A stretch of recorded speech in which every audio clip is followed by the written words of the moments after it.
वैसे ही रक्त में कीचड़ बहुत हो गया, माने कोलेस्ट्रॉल बहुत बढ़ गया, तो वो जो इंसुलिन जाना चाहता है वो नहीं जा सकता, जिस स्पीड से जाना चाहिए नहीं जा सकता, स्लो हो जाता है, कम जाता है। या कभी कभी ऐसा हो जाए कि रक्त बिल्कुल गाढ़ा हो गया, एकदम थिक हो गया, तो वो इंसुलिन बैठ जाता है वहीं पर और ग्लूकोज को लिए रहता है अपने साथ, ग्लूकोज उसके ऊपर बैठता है, इंसुलिन वहीं बैठ जाता है। तो वो बैठा हुआ इंसुलिन है जो रक्त में डिटेक्ट हो जाता है, जब भी आप चेक कराएंगे ना तो ग्लूकोज आ जाता है, तो उसी को कहते हैं ब्लड शुगर इतनी बढ़ी हुई है। अब आप ध्यान रखिए, ब्लड शुगर का चीनी के साथ कोई कनेक्शन नहीं है, कोलेस्ट्रॉल के साथ कनेक्शन है, हमेशा याद रखिए इस बात। डॉक्टर भी जानता है लेकिन बताता नहीं कोई। क्यों नहीं बताता? क्योंकि कोलेस्ट्रॉल को कम ज्यादा करना तो हमारे हाथ में है। मैंने बता दिया, इतनी सरल क्रिया थोड़ी देर पहले, आप कम कर सकते हैं, ज्यादा कर सकते हैं। डॉक्टर आपको ऐसे कहेगा, हो ये तो ठीक नहीं होगा, जिंदगी भर इंसुलिन का इंजेक्शन लेना, जिंदगी भर ये टैबलेट खाना। अब जिंदगी भर ही खाना है तो तुम किस बीमारी के लिए हो?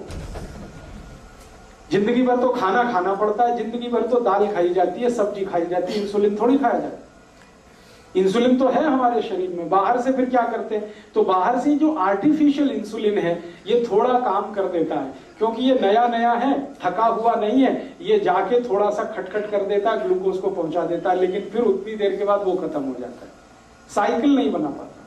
साइकिल तो वही इंसुलिन बनाएगा जो आपकी पेनक्रियास से निकल रहा है। तो आपको क्या करना है? डायबिटीज के पेशेंट को भी सारी ताकत इस बात पे लगानी है कि उनका रक्त का कोलेस्ट्रॉल घटे, और जैसे जैसे कोलेस्ट्रॉल घटेगा, खून पतला होने लगेगा, ये इंसुलिन ही ग्लूकोज लेके जाने लगेगा अंदर, जो नहीं जा रहा है। सिंपल सी बात है। तो डायबिटीज के पेशेंट को भी वही करना है जो हार्ट के पेशेंट को करना है। तो हार्ट और डायबिटीज एक ही सिक्के के दो हिस्से हैं। इसमें भी खून को पतला करना पड़ेगा, कोलेस्ट्रॉल कम करना पड़ेगा, अच्छा कोलेस्ट्रॉल बढ़ाना पड़ेगा, बुरा कोलेस्ट्रॉल कम करना पड़ेगा। तो वो सब काम करिए जो आप हार्ट के लिए करते हैं। माने हार्ट पेशेंट और डायबिटिक पेशेंट का एक ही प्रिस्क्रिप्शन है, मेथी दाना खाइए, आंवला खाइए, अर्जुन छाल लीजिए, और ये आपको बताया जितने प्रिस्क्रिप्शन थोड़ी देर पहले मैंने कहा, घी बदल दीजिए, नमक बदल दीजिए, तेल बदल दीजिए, ये सब डायबिटीज के लिए भी लागू होंगे। जो हार्ट के लिए लागू होगा वो डायबिटीज। बस एक ही चीज लागू नहीं होगी, एकोनाइट। वो एकोनाइट सिर्फ हार्ट के लिए है, डायबिटीज के लिए लागू नहीं होगी। ठीक है? एक दो एक्स्ट्रा चीज बता देता हूं जो हार्ट में काम नहीं आएगी लेकिन डायबिटीज में ही काम आए। अब तक जो कॉमन थी वो मैं बता चुका हूं। अब एक्स्ट्रा चीज जो आपको लेनी पड़ेगी डायबिटिक पेशेंट को, वो क्या क्या है? आपके रसोई घर में शायद वो ना मिले, लेकिन बाजार में आसानी से उपलब्ध है। जामुन एक फल आता है, बोटेनिकल नेम है उसका जम्बोलेन, हिंदी में हम सब कहते हैं जामुन। उस जामुन की गुठलियां मिलती है बाजार में, सूखी गुठलियां, उनका पाउडर बनाना है, और वो पाउडर रोज 1 चम्मच खाना है गुनगुने पानी के साथ। ये डायबिटीज वाले को एक्स्ट्रा करना है। जामुन की गुठली का पाउडर बाजार में मिलता है, खुद भी बना लो। जामुन जब आती है तो खूब जामुन खा लो, गुठलियां सुखा लो, सुखा के कूट के पाउडर बना लो। तो डायबिटिक पेशेंट को ये एक्स्ट्रा है, ये हार्ट के लिए नहीं है। डायबिटीज सवेरे जो भी लेना है, सवेरे 1 चम्मच, और 1 चम्मच माने टीस्पून।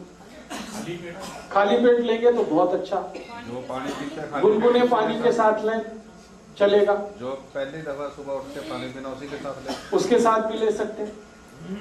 जामुन की गुठली का पाउडर सवेरे के पानी के साथ लिया जा सकता है। और ज्यादा शुगर बढ़ी हुई है तो समझ लीजिए कोलेस्ट्रॉल और ज्यादा है, तो इसको 2 बार कर लीजिए, सुबह और शाम। शाम को हमेशा खाने के पहले ही लेना है इसको, जब भी लेना। तो ये एक एक्स्ट्रा चीज है। बाकी मेथी दाना आप ले सकते हैं, त्रिफला ले सकते हैं, वो सब चीजें जो हार्ट के लिए ले रहे हैं वो तो है ही। ये एक्स्ट्रा है जामुन की गुठली का पाउडर। ये जामुन की गुठली के पाउडर के साथ और भी कुछ है जो ले सकते हैं। करेले के बीज का पाउडर, करेला है उसके बीज निकाल के सुखा लीजिए, और या तो करेला ही छोटा छोटा पीस करके सुखा लीजिए, साल भर वो चलता है, उसका पाउडर बना के। तो जामुन की गुठली का पाउडर आधा चम्मच कर दीजिए, करेले का पाउडर आधा चम्मच कर दीजिए, ये मिक्स करके ले लीजिए। एक करेले दे बीज जेडे खान नाल पीस के कहंदे निगाह भी घटदी है, क्या होता है? निगाह कम होती है? नहीं, करेले के बीज से जो देसी दवाइयों वाले बोलते हैं। नहीं, बिल्कुल नहीं होती। बता रहा हूं अभी, आपके पास करेले के छोटे छोटे पीस हैं सूखे हुए, उनका यूज करिए। आपके पास जामुन की गुठली का पाउडर है, उसको यूज करिए। और अब इसमें चाहे तो नीम की निम्बोली, सूखी हुई निम्बोली बाजार में मिलती है, उसका भी पाउडर बना लीजिए, उसको भी आधा चम्मच ले लीजिए।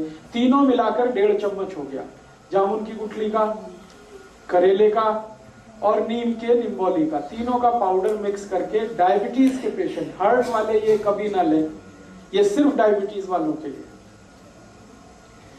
और तीनों मिक्स करके लेंगे तो रिजल्ट बहुत अच्छे हैं। अकेला भी लेंगे तो रिजल्ट है, ऐसा नहीं है कि जामुन की गुठली का रिजल्ट नहीं है, लेकिन जामुन की गुठली के साथ करेला भी हो और उसके साथ नीम का, निम्बोली का भी पाउडर है, तब तो बहुत अच्छे रिजल्ट। कितना टाइम खाना? 3 महीने लगातार, फिर 15-20 दिन ब्रेक, फिर 3 महीने लगातार, फिर 15-20 दिन ब्रेक। जब आपको लगे कि आप सब कुछ नॉर्मल हो गया है तो धीरे धीरे बंद करें। ये जब खाना उस सब गुठली निकाल लें तो ठीक है, नहीं तो बिना निकाले ही पीसें उसको, कोई दिक्कत नहीं। ये समझ कि मीठा खा सकता है सब बंदा? हाँ, अब ये सब लेने के बाद कोई डायबिटिक पेशेंट है, मैंने आपसे बोल दिया है कि भगवान का बनाया हुआ कुछ भी मीठा खाइए, आदमी का बनाया हुआ मत खाइए। चीनी नहीं खानी, आदमी की बनाई हुई है। गुड़ भगवान का बनाया हुआ है। गुड़ क्या है ना, गन्ने के रस का है, गर्म करके ही तो आ जाता है, तो उसमें कुछ ज्यादा कुछ मिलावट नहीं है और कुछ आदमी का दिमाग भी ज्यादा नहीं लगता। ये आदमी खतरनाक है सारी दुनिया में, ये अपना दिमाग जहाँ लगाता है वही सारी गड़बड़ करते हैं। हाँ, खा लीजिए, देशी खांड खा लीजिए, मिश्री खा लीजिए। आप जो है मिश्री खा सकते हैं, मिश्री भी पत्थर से ही आती है। मिश्री खा सकते हैं, देशी खांड खा सकते हैं, गुड़ खा सकते हैं, शहद भी ले सकते हैं, लेकिन चीनी नहीं, शुगर नहीं। गाजर पाक बनाइए ना गुड़ में, स्टीविया ले सकते हैं। गाजर पाक बनाना है तो गुड़ में बनाइए, कोई दिक्कत नहीं। हलवा बनाते ना, गुड़ में बनाइए, कोई दिक्कत नहीं। बस इतना ही ध्यान रखना है। शक्कर माने चीनी, शुगर, गुड़ का पाउडर है तो वो तो वही है जो गुड़ है, उसमें कोई अंतर नहीं। मेरा इतना ही कहना है कि आप ये सब मीठी चीजें जो भगवान की बनाई हुई हैं जरूर लीजिए। क्यों लीजिए, जान लीजिए। आदमी की बनाई हुई जो मीठी चीजें हैं उनमें ग्लूकोज है, भगवान की बनाई हुई जो मीठी चीजें हैं वो सब फ्रक्टोज है। ये फ्रक्टोज जो है ना इजीली डाइजेस्टेबल है, डायबिटिक पेशेंट भी उसको हजम कर लेगा तुरंत। और ये ग्लूकोज है, ये नहीं होता आसानी से। गुड़ भी कई तरह का आता है ना। हाँ, अभी गुड़ जब सेलेक्ट करना है तो आप एक ही उसका क्वालिटी देखिए कि उसका रंग जितना डार्क होगा गुड़ उतना ही अच्छा होगा। जैसे मैं खड़ा हूं, ये पोडियम का कुछ कलर है, ये पोडियम के कलर का गुड़ अगर लाएंगे डार्क, तो डार्क गुड़ जितना होगा क्वालिटी उतनी अच्छी होगी, उसमें केमिकल उतने ही कम होंगे। और गुड़ जितना लाइट कलर का होगा, व्हाइट कलर का है, येलो कलर का, उतना ही खतरनाक है, क्योंकि वो गुड़ नहीं है, वो निरमा वॉशिंग पाउडर है। गुड़ बनाने के लिए आप जानते हैं कई किसान हैं जो दूध से उसको साफ करते हैं, तो वो गुड़ तो ऐसा हो जाता है डार्क। और जो गुड़ को निरमा वॉशिंग पाउडर से साफ किया जाता है वो एकदम व्हाइट होता है, एकदम येलो होता है। तो आप जब भी गुड़ खरीदने जाएं तो दुकान वाले को कहें कि मुझे डार्क कलर का ही दो। वो कहेगा बाबूजी अच्छा नहीं है देखने में, तो उसने कहा देखने में खराब है लेकिन खाने में वही अच्छा है। तो आप गुड़ वो खा सकते हैं। डायबिटीज के पेशेंट के लिए फिर से रिपीट कर रहा हूं कि जो कुछ आप हार्ट के लिए करते हैं वो सब करना है। एक्स्ट्रा जो मैंने बोल दिया, जामुन की गुठली का पाउडर है, या आपके पास नीम की निम्बोली का पाउडर है, या करेले का पाउडर है, ये एक्स्ट्रा है, ये एक चीज है। और जामुन की गुठली का पाउडर जैसा ही होम्योपैथी में एक मेडिसिन भी आता है, वो जामुन की गुठली से ही बनता है। आप उसका भी चाहें तो नाम लिख लीजिए, caesium जम्बोले,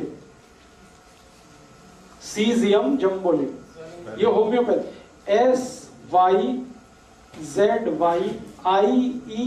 SYZYIEUM, SYZYIEUM, syzygium jambolanum, JAMBOLIN, syzygium jambolanum, मात्रा SYZYIEUM,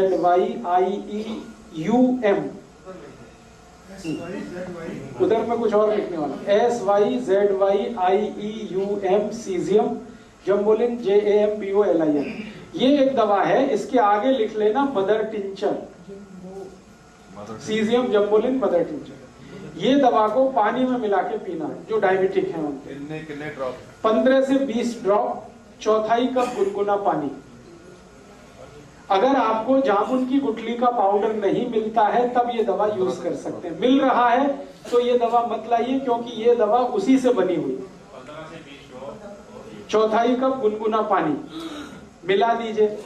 हाँ, और सवेरे दोपहर शाम खाने के पहले या ब्रेकफास्ट के पहले, डिनर लंच के आधा घंटे पहले इसको पीना। तो ये डायबिटीज के लिए करना। और डायबिटीज के लिए एक तो छोटी छोटी बातें और जरूर ध्यान रखनी है आपको कि डायबिटीज के हर पेशेंट को ब्रेकफास्ट छोड़ना पड़ेगा। डायबिटीज के हर पेशेंट को ब्रेकफास्ट छोड़ना पड़ेगा। ब्रेकफास्ट के समय पर लंच करना पड़ेगा हर पेशेंट को, ये कंपलसरी है। आप अगर 8 बजे ब्रेकफास्ट करते हैं या 9 बजे ब्रेकफास्ट करते हैं, तो अगर आपको डायबिटीज है तो आप ब्रेकफास्ट बिल्कुल छोड़ दीजिए। 8-9 बजे भरपेट खाना खाइए, लंच करिए, और शाम को 4 से 5 बजे के आसपास डिनर करिए। हाँ, 8-9 बजे लंच, 4 से 5 के बीच में डिनर, ये कंपलसरी है। 5 का ज्यादा से ज्यादा 6 हो सकता है, 6 के आगे नहीं। 8 से 9 बजे वही टाइम। हाँ, सुबह ही, सूर्यास्त होने के पहले और सूर्योदय होने के 1 घंटे के बाद आपका लंच हो जाना। बीच में भूख लगेगी तो उसमें आपको कुछ ऐसी चीजें खानी है, जैसे फल आदि ले लीजिए, मूंगफली का दाना खा लीजिए, चना खा लीजिए, है क्या क्या मूंगफली का दाना एलडीएल नहीं, एचडीएल बढ़ाता है मूंगफली का दाना। एलडीएल बढ़ाने वाली चीजें तो हैं वो जिनको मैं बोल चुका हूं, रिफाइंड और डबल रिफाइंड ऑयल। तो मूंगफली खाइए, चना खाइए, तिल खा लीजिए, तिल है, मूंगफली है, चना, तिल की बनी हुई कोई चीज खा लीजिए, चने की बनी हुई चीजें खा लीजिए, मूंगफली की चीजें खा लीजिए। उसके साथ 2-4 कोई फल लेने हैं तो फल ले लीजिए, जूस लेने से अच्छा है फल खा लीजिए उसके साथ। तो दोपहर को इस तरह से आपकी व्यवस्था करिए। सवेरे 9 बजे तक लंच भरपेट करिए, शाम को 4-5 बजे भरपेट डिनर करिए, जो भी डायबिटिक है उनके लिए। ये तो कंपलसरी है, बिना इसके आप कोई भी अचीवमेंट नहीं कर सकते डायबिटीज। हाँ, अभी जो डायबिटिक और हार्ट पेशेंट है उसको 90% तो चीजें कॉमन ही है, आपने सुन लिया है। कुछ ही चीजें हैं जो अनकॉमन है, तो जो अनकॉमन है उनको शाम को कर दीजिए, जो कॉमन है उनको सवेरे कर दीजिए। ऐसा करके आप अपना खुद का ट्रीटमेंट कर लीजिए। दोस्तों, सबसे पहले तो चैनल सब्सक्राइब करें, फिर लाइक, कमेंट और शेयर करें। और हाँ, हमारा एंड्रॉयड ऐप डाउनलोड करना ना भूलें।